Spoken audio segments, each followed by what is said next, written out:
사토 아야노는 햇볕 아래서 유난히 도드라져 보이는 자신의 검은 피부를 감추려는 듯 아르바이트 조끼의 소매를 살짝 끌어내렸다.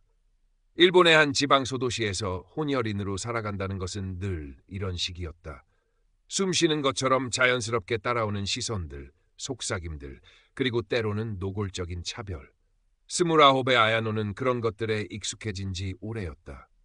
익숙해졌을 뿐 괜찮아진 것은 아니었다. 그저 문제없이 조용히 여동생 유키와 함께 평범하게 사는 것. 그것이 그녀의 유일한 목표였다. 그녀가 일하는 식당은 마을 어귀에 자리 잡은 오래된 곳이었다. 관광객보다는 지역 주민들이 주로 찾는 곳이었고 아야노는 이곳에서 서빙과 주방 보조 일을 하며 생계를 이어갔다. 일은 고되었지만 사람들과의 접촉을 최소화할 수 있다는 점이 좋았다. 하지만 그 최소한의 접촉 속에서도 차별은 존재했다. 주문을 받을 때 손님들이 그녀의 얼굴이 아닌 유니폼의 이름표를 뚫어져라 보거나 계산을 할 때 손을 잡지 않으려 하거나 때로는 반말을 하거나 아야노는 그때마다 속으로 삼켰다. 싸워봤자 달라지는 것은 없었다. 그저 더 피곤해질 뿐이었다. 그날 저녁도 평소와 다름없었다. 식당 문이 열리고 손님들이 들어섰을 때 아야노는 순간 숨을 멈췄다. 야마모토 다이키. 이 마을의 실세이자 가장 큰 건설 회사를 운영하는 인물이었다. 50이 넘은 나이에도 불구하고 정정해 보이는 그는 값비싼 양복을 차려입고 있었고 그 뒤로는 서너 명의 남자들이 따르고 있었다. 야마모토는 겉으로는 인자한 미소를 띠고 지역사회에 기여하는 존경받는 유지로 알려져 있었지만 아야노는 그의 눈빛에서 차가움과 오만함을 읽을 수 있었다. 그는 돈과 권력으로 이 마을의 모든 것을 주무르는 인물이었다. 야마모토 일행은 식당 안쪽 깊숙한 곳에 자리 잡았다. 아야노는 그들의 테이블 담당은 아니었지만 주방에서 음식을 나르거나 빈 접시를 치우는 과정에서 마주칠 수밖에 없었다. 그녀가 테이블 옆을 지나갈 때 야마모토의 시선이 그녀에게 꽂혔다. 그는 노골적으로 아야노의 외모를 위아래로 훑었다. 오야, 이런 곳에 특이한 아가씨가 있네. 야마모토가 껄껄 웃으며 말했다. 그의 목소리는 식당 안에 울려 퍼졌고 다른 손님들의 시선이 아야노에게 쏠렸다.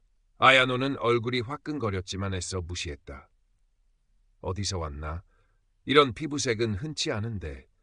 야마모토의 일행 중 한 명이 거들었다. 아야노는 대답하지 않고 묵묵히 자신의 일을 했다. 그들의 말에 대꾸하는 순간 그들은 더 재미있어 할 것이 분명했다. 말귀를 못 알아듣나? 아니면 일본어를 못하나? 야마모토가 이번에는 좀 더 날카로운 목소리로 말했다. 아야노는 겨우 입을 열었다. 죄송합니다만 주문하신 음식 준비 중입니다. 최대한 예의를 갖춰 말했다. 야마모토는 그녀의 대답에 흥미를 잃은 듯 코웃음을 치며 고개를 돌렸다. 아야노는 그 자리를 벗어나 주방으로 들어왔다. 심장이 빠르게 뛰었고 손이 미세하게 떨렸다. 익숙하다고 해서 상처받지 않는 것은 아니었다. 오히려 더 깊은 굴욕감과 분노가 치밀어 올랐다. 왜 자신은 이렇게 매번 숨고 피해야만 하는가? 왜 자신의 외모가 이렇게 조롱거리가 되어야 하는가? 그날 밤 야마모토 일행이 식당을 나선 후 아야노는 뒷정리를 하고 있었다. 테이블 밑을 닦다가 딱딱한 물체가 손에 잡혔다. 작은 검은색 USB였다. 분명 야마모토 일행이 떨어뜨린 것이리라. 그녀는 USB를 주머니에 넣고 퇴근했다. 내일 식당 주인에게 전달해야겠다고 생각했다. 하지만 다음 날 아침 식당 문을 열기도 전에 경찰차 2대가 식당 앞에 서 있었다. 경찰관 2명이 식당 안으로 들어왔고 그들의 표정은 심각했다.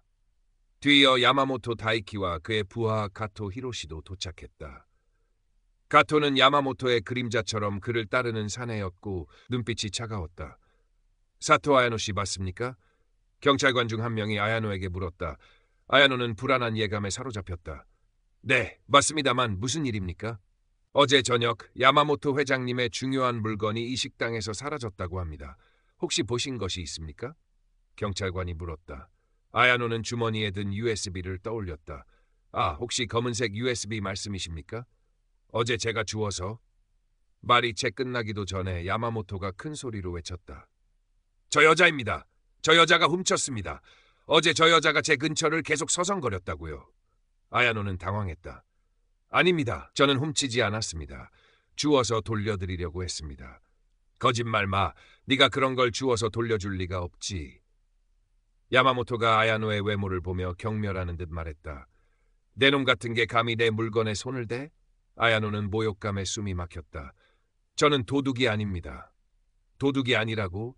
내 놈 같은 외모를 가진 것들이 되게 그렇지. 가토 히로시가 차가운 목소리로 거들었다. 경찰관들은 야마모토의 말에 더 귀 기울이는 듯했다. 그들은 아야노의 말을 무시하고 그녀를 압박하기 시작했다. USB를 가지고 있는 것이 확실합니까? 순순히 내놓으세요. 그 안에 뭐가 들었는지 알고 있습니까? 당신 같은 사람이 그런 귀중한 물건을 우연히 줍는다는 게 말이 됩니까? 그들의 질문은 이미 아야노를 범인으로 단정하고 있었다. 아야노는 주머니에서 USB를 꺼냈다. 여기 있습니다. 저는 훔치지 않았습니다. 야마모토는 USB를 낚아채듯 받아들고는 아야노를 노려보았다. 증거를 들이대니 어쩔 수 없이 내놓는군. 이런 수법은 처음이 아니겠지? 아야노는 그의 말에 아무런 반박도 할 수 없었다. 경찰관들은 야마모토의 말만 듣고 아야노에게 경고를 주며 사건을 마무리하려 했다. 이번에는 회장님께서 선처를 베푸셨으니 그냥 넘어가겠습니다. 하지만 앞으로 이런 일이 없도록 주의하십시오.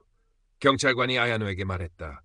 마치 그녀가 정말로 도둑질을 시도했던 것처럼. 아야노는 억울함과 분노로 몸이 떨렸다. 자신의 결백은 누구도 믿어주지 않았다. 그저 자신의 외모 때문에, 야마모토라는 권력자의 말 한마디 때문에 그녀는 순식간에 도둑으로 몰렸다. 식당 주인은 어쩔 줄 몰라 하며 아야노를 바라보았지만 야마모토의 눈치를 보며 아무 말도 하지 못했다. 마을 사람들의 시선도 그녀를 향해 있었다. 수군거리는 소리가 들리는 듯했다. 그날 이후 아야노는 식당 일을 그만두어야 했다.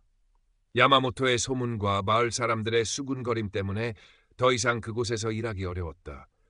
생계가 막막해졌고 여동생 유키를 돌봐야 하는 책임감에 어깨가 무거웠다. 유키는 언니에게 무슨 일이 있었는지 자세히 알지 못했지만 언니의 어두워진 얼굴과 일자리를 잃었다는 사실에 걱정했다. 언니, 괜찮아? 다른 일자리 찾으면 되지. 유키가 아야노의 손을 잡으며 말했다. 아야노는 유키를 보며 애써 미소 지었지만 마음속에는 분노와 좌절감이 가득했다. 괜찮지 않았다. 전혀 괜찮지 않았다. 그녀는 자신의 외모 때문에 그리고 야마모토라는 권력자 때문에 모든 것을 잃을 위기에 처했다. 그녀는 밤새 잠을 이루지 못했다. 야마모토의 경멸적인 시선과 가토의 차가운 목소리 그리고 자신을 도둑으로 몰아세우던 경찰관들의 얼굴이 떠올랐다. 왜 자신은 늘 이렇게 당하기만 해야 하는가? 왜 자신의 목소리는 아무도 들어주지 않는가? 그러다 문득 사라졌던 USB의 내용물이 무엇이었을까 하는 의문이 들었다. 야마모토가 그토록 중요하게 여겼고 그것 때문에 자신을 도둑으로 몰아세울 만큼 예민하게 반응했던 물건. 단순한 서류나 자료는 아닐 터였다. 분명 야마모토의 사업과 관련된 어쩌면 불법적인 무언가가 담겨 있을 가능성이 높았다. 그때 아야노는 깨달았다. 이 사건은 단순히 개인적인 굴욕으로 끝날 일이 아니었다. 야마모토의 행동은 그녀의 외모에 대한 편견과 함께 그가 가진 힘을 이용해 진실을 은폐하려는 시도였다. 그의 권력은 경찰까지 움직일 수 있었고 자신과 같은 약자는 그 힘 앞에 무력했다. 하지만 무력하게 당하고만 있을 수는 없었다. 자신의 결백을 증명하고 야마모토가 자신에게 저지른 짓에 대해 책임을 묻게 해야 했다. 그리고 그가 그토록 숨기고 싶어 했던 USB의 내용물을 밝혀내야 했다. 그녀는 과거 신문에서 야마모토의 사업 비리에 대한 기사를 썼다가 좌천되었다는 기자의 이름을 떠올렸다. 다나카 켄지. 그는 지금은 작은 변두리 신문사를 운영하고 있다고 들었다. 어쩌면 그라면 자신을 도와줄 수 있을지도 모른다는 생각이 들었다. 다음 날 아침, 아야노는 다나카 켄지의 사무실을 찾아갔다. 낡고 허름한 건물 2층에 위치한 사무실은 먼지가 쌓여 있었고 신문 더미가 여기저기 쌓여 있었다. 다나카 켄지는 예상했던 대로 냉소적인 표정의 중년 남성이었다. 그는 아야노의 이야기를 들으며 별 감흥 없는 표정이었다. 야마모토 다이키 말입니까? 그 사람에 대해 기사를 썼다가 꽤나 고생했죠. 다나카가 말했다. 하지만 결국 아무것도 밝혀내지 못했습니다. 그 사람은 이 마을에서 신입니다. 경찰도, 정치인도, 언론도 그의 손아귀에 있죠. 아야노는 그의 냉소적인 태도에 실망했지만 포기하지 않았다. 하지만 저는 훔치지 않았습니다. 그 사람은 제 외모 때문에 저를 범인으로 몰았어요. 그리고 사라진 USB 안에는 분명 뭔가 중요한 게 있었을 거예요. 그 사람이 그렇게까지 저를 몰아세운 걸 보면요. 다나카는 아야노의 눈빛을 보았다. 그 눈빛 속에는 굴욕감, 분노, 그리고 진실을 향한 강한 의지가 담겨 있었다. 과거 특종 기자로서 수많은 사람들을 만나왔던 그는 아야노의 눈빛이 거짓이 아님을 직감했다. 사라진 USB, 그 안에 뭐가 들었을까요? 다나카가 혼잣말처럼 중얼거렸다. 그의 얼굴에 기자 특유의 호기심이 스치고 지나갔다. 야마모토가 그토록 숨기고 싶어 했던 것이라면 분명 엄청난 것일 겁니다. 다나카는 담배에 불을 붙이며 아야노를 바라보았다. 위험한 일입니다. 야마모토는 당신이 상상하는 것 이상으로 잔인한 사람입니다. 당신은 이미 그 사람의 눈밖에 났어요. 그 사람의 심기를 건드리면 당신은 물론이고 당신 주변 사람들도 위험해질 수 있습니다. 아야노는 여동생 유키를 떠올렸다. 위험하다는 것을 알았다. 하지만 여기서 멈춘다면 야마모토는 계속해서 자신의 힘을 이용해 사람들을 억압하고 진실을 은폐할 것이다. 그리고 자신과 같은 피해자가 또 나올 것이다. 알고 있습니다. 아야노가 단호하게 말했다. 하지만 여기서 멈출 수 없어요. 저는 훔치지 않았다는 것을 증명해야 하고 그 사람이 저에게 한 짓에 대해 책임을 묻게 해야 합니다. 그리고 그 사람이 숨기려는 진실을 밝혀내야 합니다. 다나카는 아야노의 결의에 찬 눈빛을 보며 잠시 침묵했다. 오랜만에 만나는 돈이나 명예가 아닌 진실을 위해 싸우려는 사람이었다. 과거의 열정이 그의 심장 한구석에서 다시 타오르는 것을 느꼈다. 좋습니다. 다나카가 마침내 입을 열었다. 돕겠습니다. 하지만 약속하십시오. 제 지시를 따르고 절대 혼자 행동하지 않겠다고. 아야노는 고개를 끄덕였다. 다나카는 야마모토와 관련된 정보들을 다시 살펴보기 시작했다. 과거 자신이 조사했던 자료들, 그리고 최근의 소문들. 아야노는 다나카의 지시에 따라 야마모토와 관련된 사람들의 동향을 살피거나 식당에서 일했던 다른 직원들에게 조심스럽게 물어보는 등의 일을 했다. 조사가 진행될수록 야마모토의 부패는 상상 이상으로 광범위하다는 것이 드러났다. 그는 건설 사업을 통해 시 예산을 빼돌리고 환경 규제를 무시하며 불법적인 건축을 일삼았다. 그리고 이 모든 것을 경찰과 시청 고위 공무원들의 묵인하에 진행하고 있었다. 사라진 USB 안에는 이 모든 비리에 대한 구체적인 장부나 계약서 혹은 녹취 파일 같은 것이 들어있을 가능성이 높았다. 아야노와 다나카의 움직임을 눈치챈 야마모토와 가토 히로시는 이들을 방해하기 시작했다. 아야노의 집 주변에 수상한 차가 서성거리고 밤늦게 무언의 협박 전화가 걸려왔다. 다나카의 사무실에도 익명의 경고장이 도착했다. 가토는 노골적으로 아야노를 미행하며 위협적인 시선을 보냈다. 슬슬 겁을 먹을 때가 됐는데 가토가 야마모토에게 말했다. 내 놈 같은 것들이 감히 내 일을 방해해? 야마모토는 분노했다. 더 강하게 몰아붙여. 그 여자와 기자놈이 입을 다물 때까지. 위협은 점점 심해졌다. 아야노는 여동생 유키가 위험에 처할까봐 극도로 불안했다. 유키는 언니가 위험한 일에 휘말린 것 같다고 느끼며 아야노를 걱정했다. 언니, 무슨 일이야? 왜 이렇게 위험한 사람들한테 시달리는 거야? 그냥 멈추면 안 돼? 유키가 울먹이며 물었다. 아야노는 유키를 안아주었다. 미안해, 유키. 하지만 멈출 수 없어. 언니는 잘못한 게 없어. 잘못한 건 그 사람들이야. 언니는 진실을 밝혀야 해. 아야노는 다나카와 함께 경찰 내부의 조력자를 찾기로 했다. 모든 경찰이 부패한 것은 아닐 것이라고 믿었다. 다나카는 과거 기자 시절 알게 된 비교적 양심적이라고 알려진 이토 사토루 경관에게 조심스럽게 접촉했다. 이토 경관은 처음에는 망설였다. 그는 경찰 조직 내의 부패와 야마모토의 영향력을 잘 알고 있었고 위험을 감수하고 싶지 않았다. 하지만 아야노가 겪은 부당한 일과 그녀의 용기에 점차 마음이 움직였다. 그는 몰래 아야노와 다나카에게 야마모토와 관련된 내부 정보를 흘려주기 시작했다. 수사에 관련된 보고서, 야마모토와 경찰 고위층 간의 만남 기록 등. 이토의 도움으로 아야노 일행은 야마모토의 부패 네트워크에 대한 더 구체적인 그림을 그릴 수 있었다. 하지만 이토의 조력은 극도로 위험한 일이었다. 그가 내부 고발자임이 밝혀진다면 그의 경력은 물론이고 목숨까지 위험해질 수 있었다. 그는 늘 불안감에 시달렸지만 양심에 따라 행동하기로 결심했다. 야마모토는 아야노 일행이 예상보다 깊이 파고들고 있음을 감지했다. 특히 경찰 내부에서 정보가 새어나가고 있다는 사실을 알게 되자 더욱 분노했다. 그는 가토에게 아야노와 다나카를 처리하라고 지시했다. 영원히 입을 다물게 만들라고. 이번 주말 야마모토 회장이 폐공장에서 가토와 함께 중요한 거래를 한다는 정보가 있습니다. 예전에 회장이 불법 폐기물을 처리하던 곳입니다. 이토 경관이 아야노에게 몰래 연락해 알려주었다. 거기서 사라진 USB와 관련된 이야기가 나올 가능성이 높습니다. 하지만 위험합니다. 함정일 수도 있습니다. 아야노는 심장이 뛰었다. 드디어 결정적인 순간이 온 것이다. 사라진 USB, 그리고 야마모토의 부패를 증명할 기회.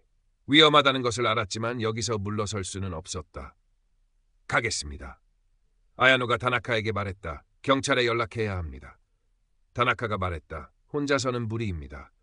이토 경관에게 연락해 보겠습니다.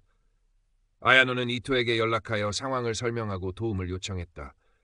이토는 망설였지만 결국 아야노를 돕기로 결심했다. 그는 자신의 신뢰할 만한 다른 부서의 동료들에게 조심스럽게 연락하여 폐공장 주변에 출동해 달라고 요청했다. 공식적인 절차를 밟기에는 시간이 없었고 부패한 상사들에게 보고하는 것은 자살 행위나 다름없었기 때문이다.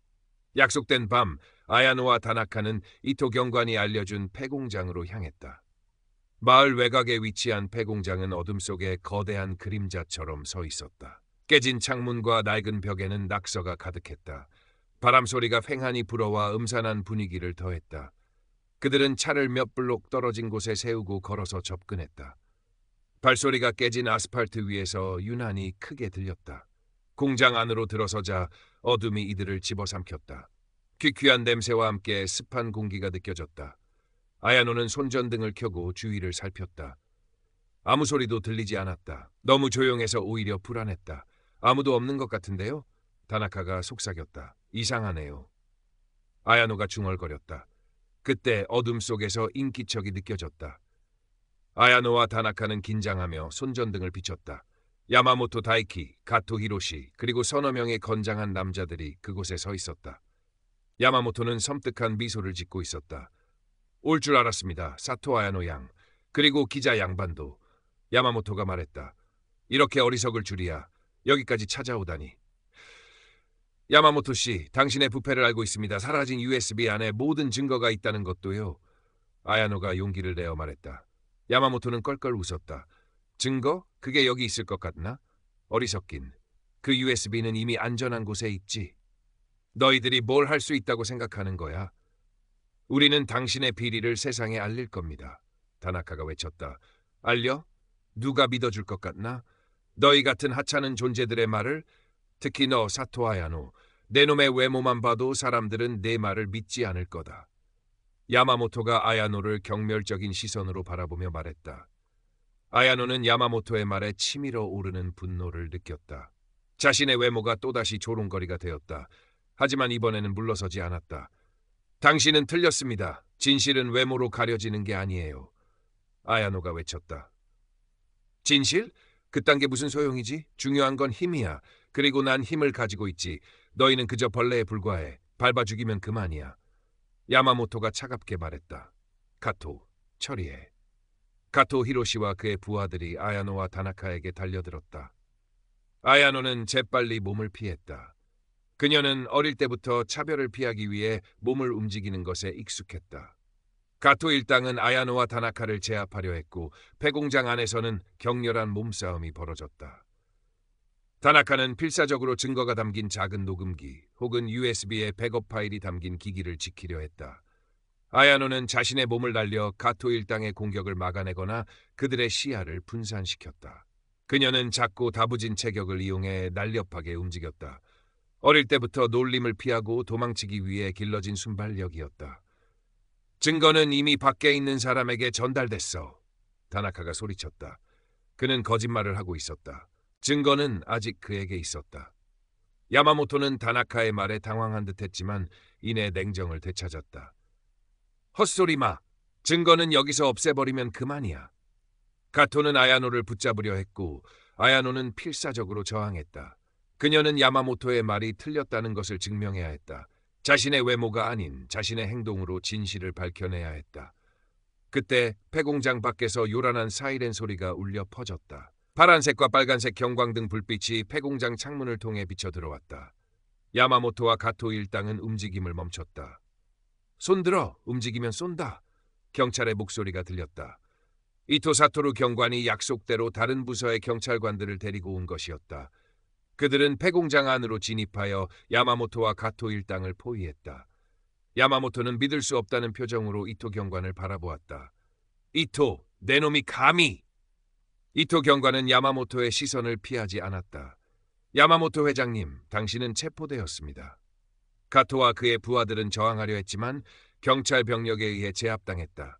야마모토는 분노와 굴욕감에 떨며 체포되었다. 아야노는 안도의 한숨을 내쉬며 다나카에게 다가갔다.